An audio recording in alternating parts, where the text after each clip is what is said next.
Hello, and after a 3-year break, welcome back to Micro Teaching with Mr. Newmark. Let's get straight to it. Today we're looking at what historians call continuity and change. How much did the Norman conquest change life in England? Did things carry on as they had before, or were things very different? Before beginning, it's important to be clear, this is the whole reason the Battle of Hastings remains perhaps the most memorable date in English history. Too often we tend to think of an arrow in Harold's eye, or not, and William's victory is the end of the story, when it is actually only the beginning. There have been many battles, and the reason this one still resonates so strongly in public consciousness is because nearly 1,000 years later, its impact is still controversial.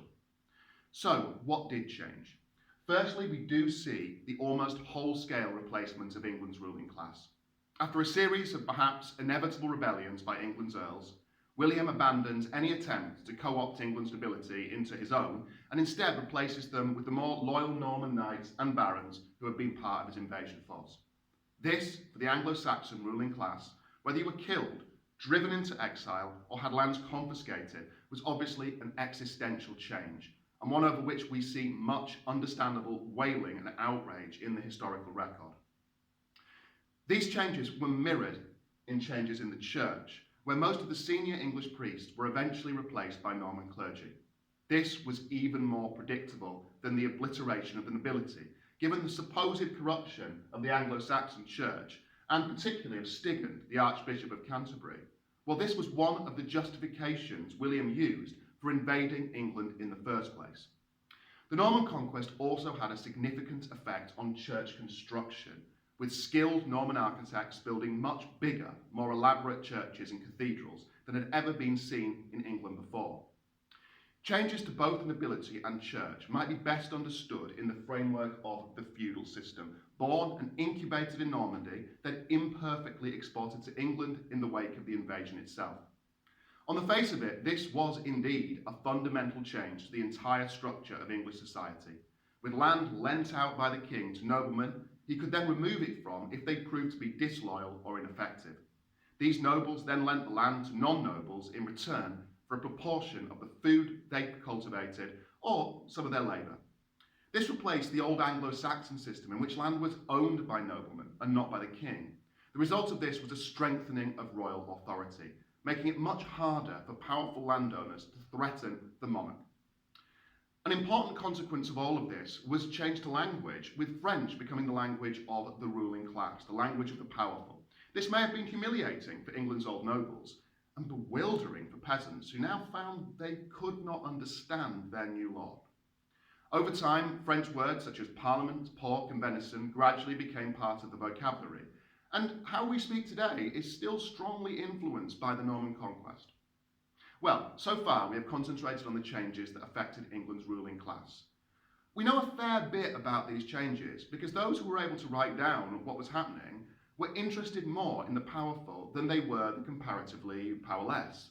But it's important also to remember a whopping 97% of people alive in England at this time were peasants. How life changed for them is a bit less clear, but we must still try to work through these changes and continuities if we are to give a balanced answer to our inquiry question.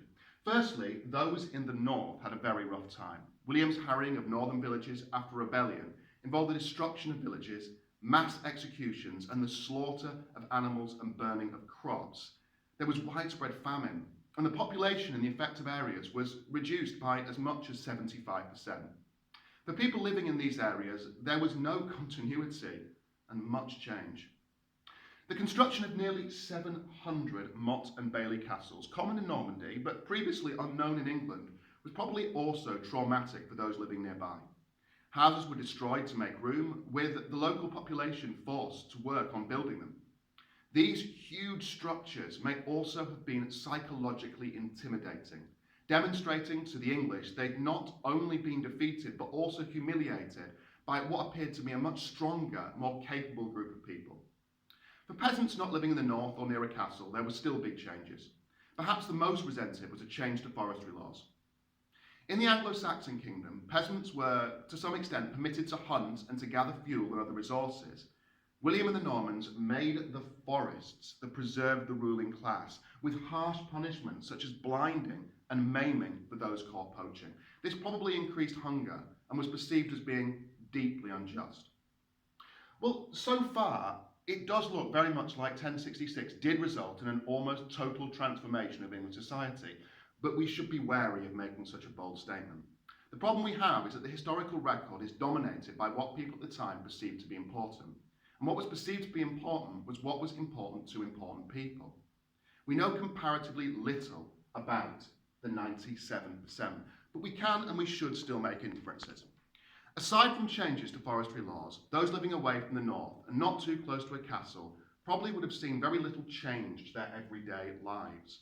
Farming occupied most of their time, and neither the hours they worked nor the jobs they did would have changed very much. Yes, they had to give a proportion of their produce and labour to a lord, but they had to do this before 1066 anyway, and just as before, they are probably more worried about the weather and the next harvest than they were who was now in charge.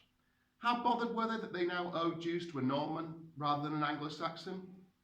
We can't know, but the answer is probably it depended very much on the lord.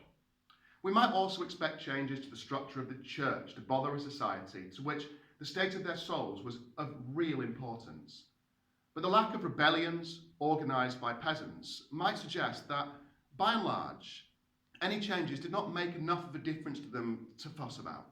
They still worked in the fields, doing the same jobs they had done before, and they still went to church. It is unlikely life really changed very much for them at all. So overall, did life change or did it stay the same for people in England? The real answer is it probably depends on who and what you are talking about. A deposed Anglo-Saxon lord might give a very different answer to a peasant living in the south of England away from a castle. We know most about the most affected, but the most affected wasn't most people. There is no simple answer. Isn't history maddening? It's good to be back. I'll be making more videos. They're all on YouTube. I announce them on Twitter. Thank you very much for listening. More videos to follow.